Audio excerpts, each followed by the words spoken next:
Hola, me llamo Lola. I will be giving you a quick little Spanish lesson so you'll have some really important things to be able to say while you're in Mexico. Some basics you need to know when going to Mexico. Alright, so first things first is hello, which in Spanish is hola. Hola. The H's have a silent sound in the beginning of the word. Hola. Really simple. Goodbye is adios. Direct translation is to God. A is to, and Dios is God. So you're literally saying to God, but it means goodbye. Adios. Adios. Now, as you notice with the D, I didn't say adios, I said adios. So you want to put the tongue right under your teeth for the D sound. Adios. Adios. Great. So the next word is please, which in Spanish is por favor. Now for this, if you have trouble rolling your R's or you don't even know what that is, time to practice. So a little trick I discovered recently is if you pretend the R is a D, it'll help you get used to rolling your R's. So instead of saying por favor, instead pretend the R is a D. Por favor. Now that sounds weird and it's not exactly right. So now what I want you to do is loosen up your tongue at the end and let it not hit the roof of your mouth so hard. Por favor, por favor. Keep doing that and let your tongue just kind of flap in the wind. Por favor.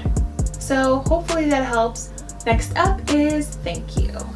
Thank you is gracias. Now gracias has an R in it that you need to roll, so you can use that same technique I just told you. Gracias, gracias. Pretend that R is a D and then loosen up your tongue. Gracias, gracias, gracias. And eventually, hopefully, you will get used to saying it the proper way, which is gracias.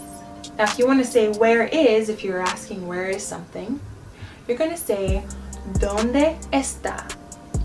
¿Dónde está? Now, with the actual D at the beginning of the word, it's going to be with your tongue underneath your teeth rather than in American English how we would say donde. Instead you want to say the donde. Donde. Donde está? Donde being where, está is it. Donde está? Where is it? Now you want to follow that up with the thing you're asking for. So let me give you a few other words of things you might need to locate. Food. The word for food is comida, la comida. If you want to know where is the food, not in a rude way like waiter, where's my food, but as in like excuse me, like do you know where I can find food? In other words, you would say ¿Dónde está la comida? ¿Dónde está la comida? Notice the D in comida a little bit softer, but my tongue is still behind my teeth. It's not a hard D like in American English. So you wouldn't say comida, you would say comida. Comida. It's almost actually like a mix between a D and a TH. Comida. So, ¿Dónde está la comida? Where's the food? Okay, now if you want to know where the car is, maybe someone in the hotel called you a car and you're waiting for a shuttle or something like that. I'm not going to give you all the words for the different types of vehicles. You could just say car and that'll be good enough. But the word for car is coche. Now in Spanish, words are either feminine or masculine.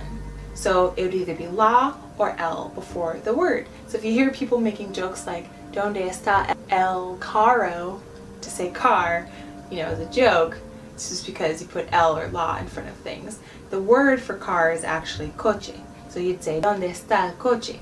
El, because the word coche is a masculine word, whereas comida, food, was a feminine word, so it was la comida, but for car is el coche. ¿Dónde está el coche? ¿Dónde está el coche? Now if you noticed, I kind of blended the words together, and this is why Spanish is really hard for me to listen to, because it's spoken so fluidly and quickly. Actually, like in English, you know, a vowel at the end of a word and then a vowel at the beginning of the next word, you might blend them together. ¿Dónde está el coche? Kind of sounds like I'm just saying a big word in the middle there, but I'm saying ¿Dónde está el coche? ¿Dónde está el coche? Next up is bathroom. this is an important one. You're probably going to want to know where the bathroom is sometimes. The word for bathroom is baño, el baño. The N has a tilde over it, el baño. So, ¿dónde está el baño? ¿Dónde está el baño? ¿Dónde está el baño? If you have to pee really bad, you might say it like that. Another important phrase to know is, how much is it? In Spanish, you're going to want to say, ¿cuánto cuesta? ¿Cuánto cuesta? That is, ¿cuánto, how much?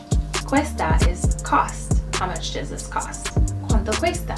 Now, you're not going to necessarily know what the thing is you're pointing to or how to say it in Spanish, so just point to it and say, ¿cuánto cuesta? And they will be happy to tell you right away. Now, if they respond and tell you a huge number in pesos, you could just say USD, and they'll know you're talking about American money if you're from America.